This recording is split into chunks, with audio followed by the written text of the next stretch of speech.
Morning. So I am taking the dogs out for their first walk of today and wanted to add a couple items to my post yesterday about our options or what we're doing for health insurance in Mexico. So I did very light research on this, so do your own, but Mexico does offer a couple of, best way to put it is like government funded plans. We chose not to look into that. Sorry about that. Merlin just decided to take it down. There are a couple of like government options. We did not look into that. I don't even know if we would qualify for that, but if you're researching, kind of just do some Googling and you can look into that.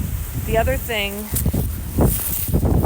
the dogs like to get me all tangled up, is pre-existing conditions. So when we had our career and we had, healthcare with our companies we work for, as well as the Affordable Care Act. We were on that for a while, Obamacare. Just FYI, Obamacare and Affordable Care Act are the same thing.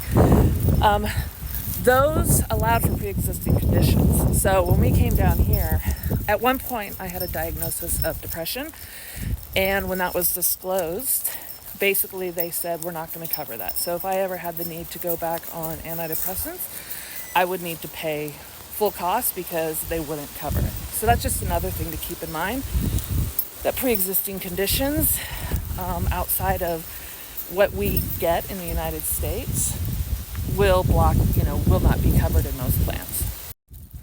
And then finally, some people were shocked at the amount of money that we pay for insurance. And again, I believe medical insurance costs are based off of your medical history. And so based off of my medical history and my husband's, $1,000 is what we were quoted. Doing your own research and asking for quotes, I'm sure that price would vary. The way that we deal with that $1,000 a month payment is we drive a 1997 Toyota 4Runner, 29-year-old car or 28-year-old car. Luckily, it's a Toyota, so those things run forever. It just got 200,000 miles. We don't have any debt or credit card debt. We spent years paying off a lot of six-figure debt. So we've given up certain things to be able to pay for that insurance. But you know what? Everybody's different. So you really have to look at yourself and see what you're most comfortable with. All right, so with that, I'm going to go ahead and finish my walk with the doggies. Both of them.